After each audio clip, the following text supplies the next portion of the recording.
Hello guys, welcome back to my channel Pari educational channel. आज मैं आपको एक भारतीय समुद्र तटाह जो संस्कृत वाली बुक का चैप्टर है, क्लास 7th की दिव्यांजलि बुक का, ठीक है, संस्कृत पाठमाला 2, इसका मैं आपको चैप्टर 11 भारतीय समुद्र तटाह ये पढ़ाऊंगी। इसका ये जितना भी लिखा है इसका अर्थ बताऊंगी, ये थोड़ा बहुत समझा दूंगी, और ये शब्दार्थ हैं ये थोड़ी बात बता दूंगी, और ये अभ्यास कार्य मैं आपको समझाऊंगी पूरा, ठीक है। आइए शुरू करते हैं। अब हम पहले इसका जब हम स्टार्टिंग करेंगे उससे पहले मैं आपको एक चीज़ दिखा देती हूँ। देखिए, ये एक इसकी वो है, जैसे मैंने इसके सारे एक जगह लिख रखे हैं कॉपी में, तो ये मैं दिखा देती हूँ।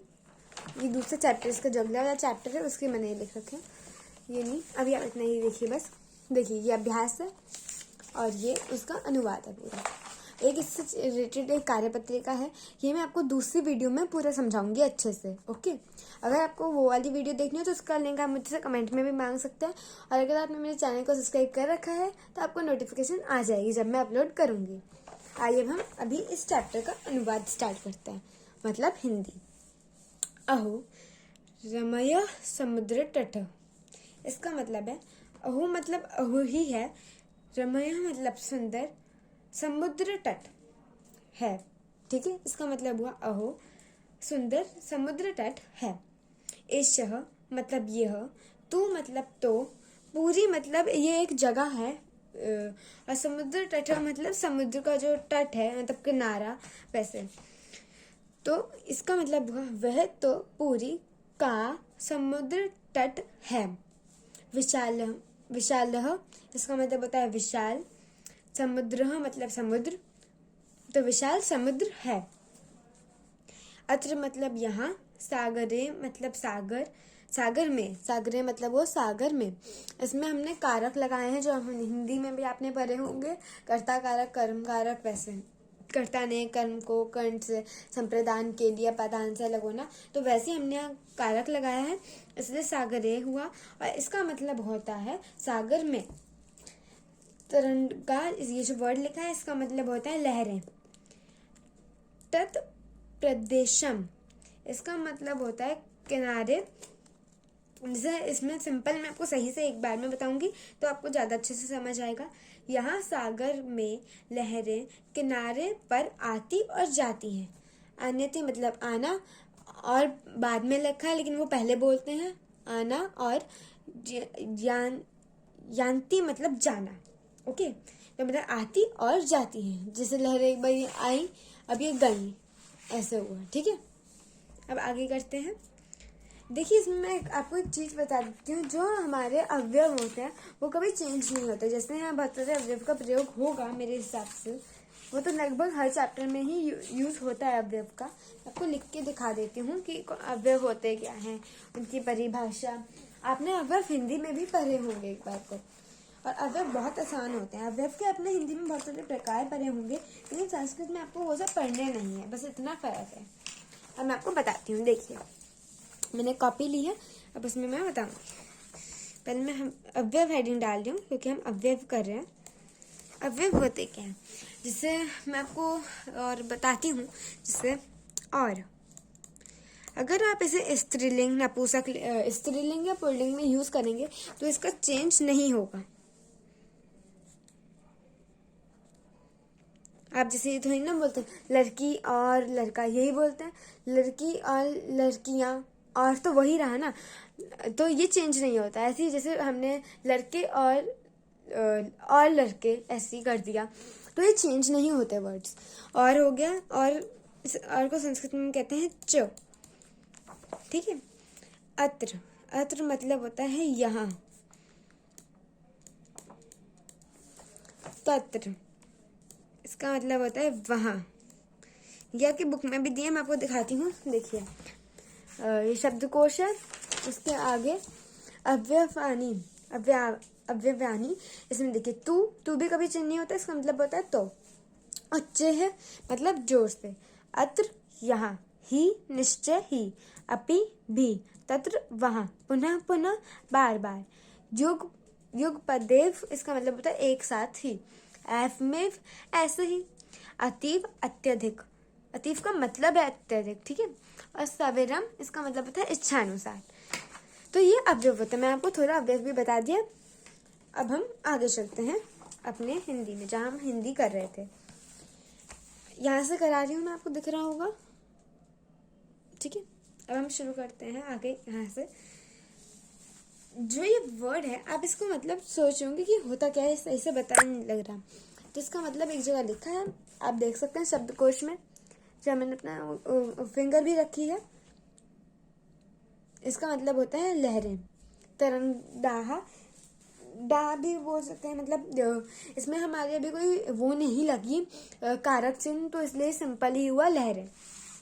अब यहाँ जो पढ़ेंगे, यहाँ है लहरों, क्योंकि बहुत सारे लहरें आ रही हैं एक साथ, तो उन्हें हम लहरों पढ़ेंगे। तो लहरों का शोर, कोलाहल मतलब होता है शोर। बुक में भी लिखा है, देखिए ये रहा यहाँ, कोलाहल, शोर, आवाज। जैसे बच्चे शोर मचाते हैं तो हम उसको जैसे कह सकते हैं बच्चे कोलाहल कर रहे हैं, मतलब शोर मचा रहे हैं। उसकी हिंदी सेम हुई, बट मतलब उसका मतलब सेम हुआ, बट हमने वर्ड्स अलग यूज किए। देखिए हमने यहाँ लिखा है कोलाहल, ठीक है। ये आयांती, और उसका भी यहाँ लिखा है आती और जाती है। अब हम आगे चलते हैं। क्या हम कर रहे थे, लहरों का शोर रोमांचक होता है। जो लहरें आती हैं उनका बहुत जो शोर आता है ना, वो बहुत अच्छा लगता है। जनाह, जनाह मतलब होता है लोग पर्यटनाय, मतलब इसका मतलब हुआ लोग घूमने के लिए यहाँ आते हैं। अत्र मतलब यहाँ, आगच्छन्ति इसका मतलब होता है आते हैं। केचन, केचन मतलब कुछ लोग, या आप कुछ भी कर सकते हैं। इसका मतलब नौका विहारम कुरंती, कुछ लोग नौका को विहार करते हैं, मतलब नौका खरीदते हैं, रेंट पे लेते हैं।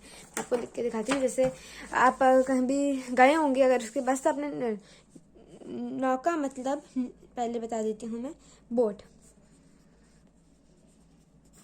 आप बोट खरीदते हैं, कुछ लोग खरीदना बाय करते हैं, और फिर जैसे कुछ समय के लिए लेते हैं, पर आवर का उसका कुछ पैसा होता है, तो वो भरते हैं और उनसे उन्हें बोट मिल जाती है। उसके लिए पैसे देने पड़ते हैं, फ्री में नहीं मिलती। अब हम आगे चलते हैं।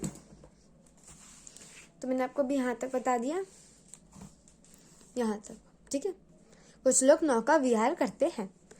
मत्स्यजीविनः, इसका मतलब होता है मछुआरे। आपके शब्दकोश में भी दिया है, मैं आपको दिखा देती हूँ।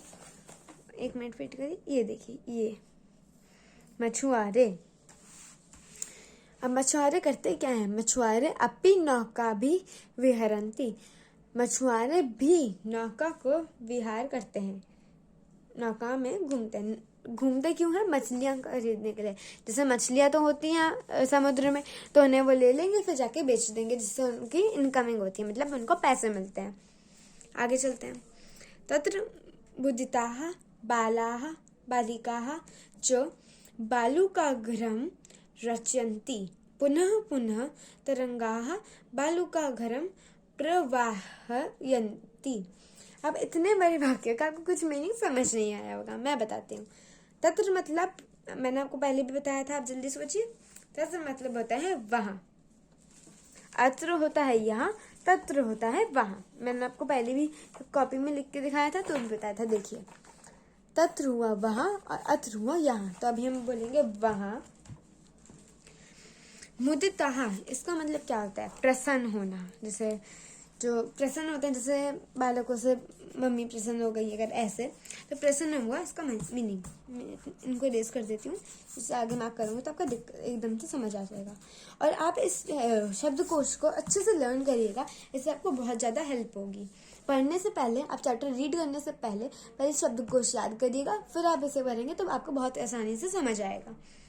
तत्र मैंने बताया वहाँ, मुदिताः मतलब प्रसन्न, बालाः मतलब बालक, और बालिका मतलब बालिका, च मतलब और, बालुकागृह मतलब रेत का महल, रेत का घर। आप इतना कर लीजिए, रेत का घर बनाते हैं। बार बार लहरें बालू का घर मतलब रेत का घर को इसमें रुके, हाँ, बहा ले जाती है। अब मैं आपको सही से मीनिंग समझाती हूँ। वहाँ प्रसन्न बालक और बालिका बालू का घर मतलब रेत का घर बनाते हैं और बार बार लहरें रेत का घर बह जाती हैं, मतलब बहा ले जाती हैं अपने साथ। जैसे सपोज आपने यहाँ कोई घर बनाया है, ये रेत का है, सपोज मैं भी ऐसे बना रही हूँ जल्दी जल्दी।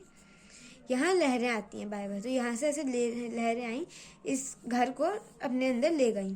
तो बार बार बच्चे बना रहे हैं और बार बार लहरें यही काम कर रही हैं अपना। वो तो उनको तो पता नहीं, लहरें तो नॉन लिविंग थिंग है।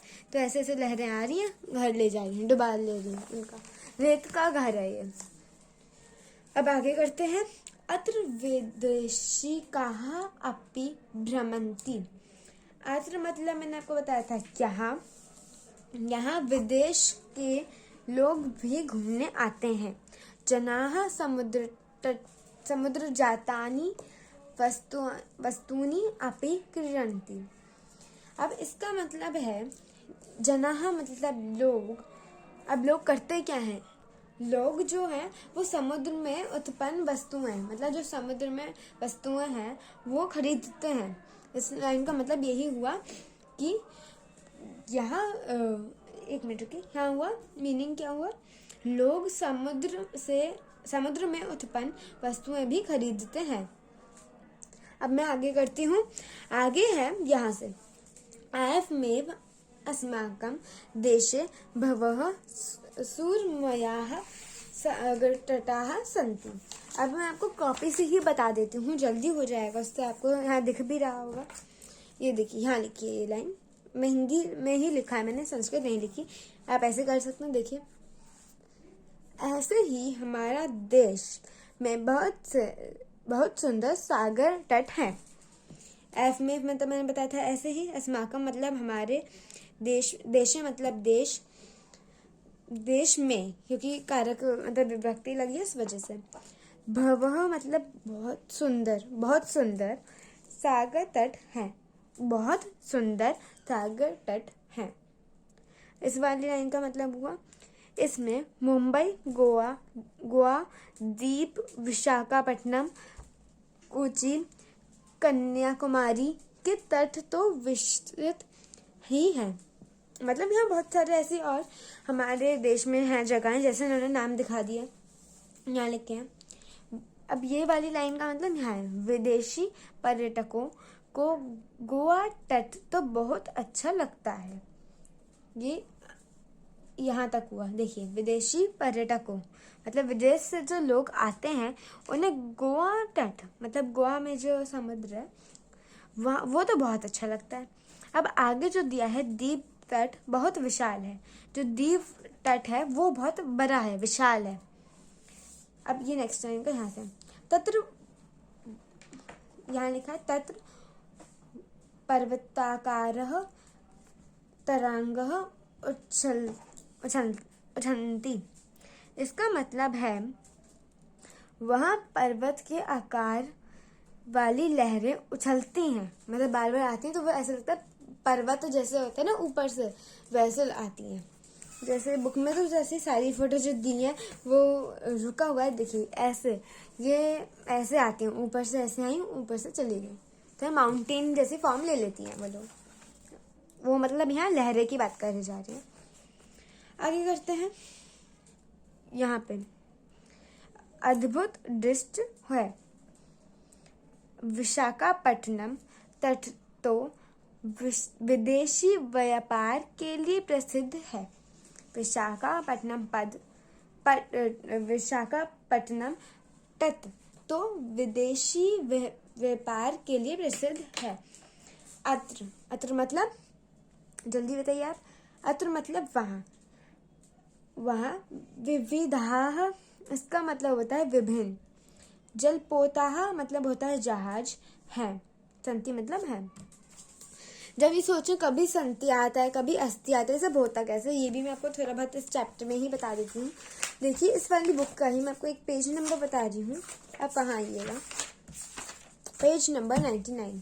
ये धातु रूप की वजह से होता है। जैसे अगर हमारा टेंस लट लकार में है, मतलब अगर वो वर्तमान काल में है, मतलब प्रेजेंट टेंस, तो ये सब ऐसे लगेगा लास्ट में ती, तह, अंति, सी, तह, थ, आमी, आवह, आमा। अगर भूतकाल में तो ऐसे होगा, इस वजह से ये चेंज होता है। अब अस के जैसे भू के भी चेंज होने हैं, पा मतलब पीना, उसके भी चेंज हो रहे हैं। अस देखिए, अस में कभी संति है, कभी अस्ति है, कभी सताहा है, इसलिए अलग अलग होते हैं। अब हम आगे करते हैं। देखिए, हम यहाँ, मैं आपको यहाँ से बता रही हूँ, इसका मतलब है, यहाँ लिखा है, देखिए, कोची तट नारियल फलों के लिए प्रसिद्ध है। कौन सा तट? कोची तट नारियल फलों के लिए प्रसिद्ध है। मुंबई स्थल, मुंबई में स्थित जुहू तट तो किसके लिए फेमस है? अब यहाँ देखिए, जुहू तट जो मुंबई में है वो किस चीज के लिए फेमस है, मैं आपसे ये पूछ रही हूँ। इसका आंसर भी यहाँ ही है, मनोरंजन के लिए प्रसिद्ध है। तत्र मतलब वहाँ, जनहा मतलब लोग। अब जैसे यहाँ लिखा है सवेरम, पहले मैं आपको ये लाइन बताने से पहले मैं दिखा देती हूँ शब्दकोश में। आपको देखिए ये दिया है, बहुत सारे मीनिंग दिए हैं। अगर आप ये पहले पढ़ लेंगे तो आपको बहुत हेल्प होगी। मैं आपको अच्छे से दिखा देती हूँ। देखिए ये रहे, अगर आपको ये पहले से याद होते हैं तो आपको बहुत आसानी होती है। अब आपको थोड़ा थोड़ा टफ लग रहा होगा अभी, लेकिन अगर आप पहले शब्दकोश ये पूरा याद कर लें, उसके बाद अगर आप चैप्टर करेंगे तो बहुत आसान होगा। आप ट्राई करिएगा। अब मैं बुक खोल लेती हूँ। देखिए, अब हम पीछे चलते हैं जहाँ हम थे। देखिए, हमारी वाली लाइन हो गई थी, ये वाली लाइन हो गई थी। अब यहाँ चेन्नई नगर का मेरीना तट तो बहुत विशाल और सुंदर है। चेन्नई का मतलब चेन्नई नगर का मेरीना तट तो अतीव मतलब बहुत, विस्तृत मतलब बहुत सुंदर, और बड़ा और सुंदर है। विस्तृत मतलब होता है विशाल, शोभन मतलब सुंदर। ओके, आगे करते हैं। मैं यहाँ का पे रख लेती हूँ। यहाँ पे अभी कन्याकुमारी तट तो तू मतलब तो। देखिए, मैं आपको यहाँ भी दिखाते जा रही हूँ जिससे आपको आसानी रहे। अगर आपको भी ये चाहिए तो आप मुझे कमेंट्स में लिख सकते हैं, मैं आपको दे दूंगी। जैसे मैं फोटो खींच के डाल दूँ अगर डाल पाई तो, नहीं तो आपको यहाँ से आप ऐसे स्क्रीनशॉट भी ले सकते हैं। ठीक है, अब हम आगे चलते हैं। कन्याकुमारी का तट तो आकर्षक पर्यटन केंद्र है। मतलब जो है, इसका सिंपल मीनिंग बताती हूँ, थोड़ी अलग सी वर्ड है। कन्याकुमारी तट है वो बहुत आकर्षक है पर्यटकों के लिए, जैसे जो वहाँ लोग आते हैं। आप ये देख सकते हैं, अगर इस वर्ड का हिंदी दी हो आपको, यहाँ कहीं दी नहीं है, इसका मतलब बहुत आसान है ना, क्योंकि पर्यटकों के लिए, इसलिए। आगे चलते हैं।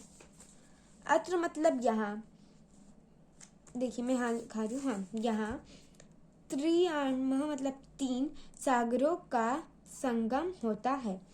3 सागर वहाँ आके जुड़ते हैं, मिलते हैं, आप ऐसे कर सकते हैं। देखिए, एक सागर यहाँ से आ रहा है, एक सागर यहाँ से आ रहा है, एक सागर यहाँ से आ रहा है। सपोज कर रही हूँ, ऐसा होगा नहीं, मुझे पता है। अब ये जो जगह है, यहाँ आके ये तीनों मिल जा रहे हैं, ये यहाँ लिखा है। आगे करते हैं। देखिए, आगे है ये 3 सागर। भारत की पूर्व दिशा में बैंग उपसागर, दक्षिण दिशा में स्थित। देखिए, अब ये 3 सागर के नाम बता रहे हैं।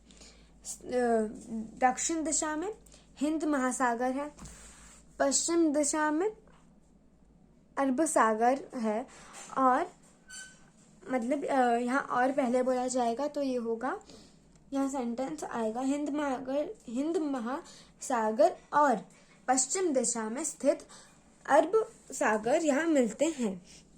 इस प्रकार, मैं नेक्स्ट लाइन पे आ गई। इस प्रकार निश्चय ही, यहाँ देखिए, निश्चय ही भारत की 3 दिशाओं में सागर है। 3 अभी हमने यहाँ बोला था कि 3 सागर मिलते हैं, तो उन तीनों के नाम दे दिए और फिर लाइन बोलिए। अतः मतलब इसलिए भारत प्रायद्वीप कहलाता है। यहाँ हम सब, वह मतलब हम सब, मैं आपको खोल के नेक्स्ट पेज भी दिखा देती हूँ। यहाँ हम सब विवेकानंद की तपस्थली भी है, मतलब यहाँ ये भी है। और ये लास्ट में बोल रहे हैं हमें यहाँ मतलब बहुत मज़ा आया, जैसे कहते हैं दर्शनीय है ये स्थल। ये जो स्थल है अभी जो बात करी यहाँ पे, तो वो बहुत प्रसिद्ध है। अब आपका ये चैप्टर पूरा हुआ। बीच में लाइन थोड़ी सी लग रहा है मेरे हिसाब से मिस हो गई, तो आप खुद कर लीजिएगा। अब हम आगे चलते हैं इसके अभ्यास कार्य पे। ये वाले मैंने यहाँ फिल भी कर रखे हैं, कॉपी में भी लिखे हैं। ये पूरे बुक के ही होते हैं, मतलब बुक में आंसर होगा, आप लाइन सही से पढ़ेंगे तो आपको मिल जाएगा आराम से। और सेकंड वाला जो है वो भी पूरा बुक से ही है, उसके भी मैंने आपको आंसर दिखा दिए। इसमें कोई समझाने वाली बात नहीं, जो मैंने पूरा चैप्टर आपको समझा दिया। थर्ड वाला जो है वो भी बुक में दिया है। फोर्थ वाले में आपको अगर ये याद हो, मैं आपको दिखा देती हूँ। देखिए फोर्थ वाले के लिए आपको ये जो शब्द रूप में दिए होते हैं किम के, आपको ये याद होंगे तो आप बहुत आराम से कर लेंगे कारक विभक्ति से।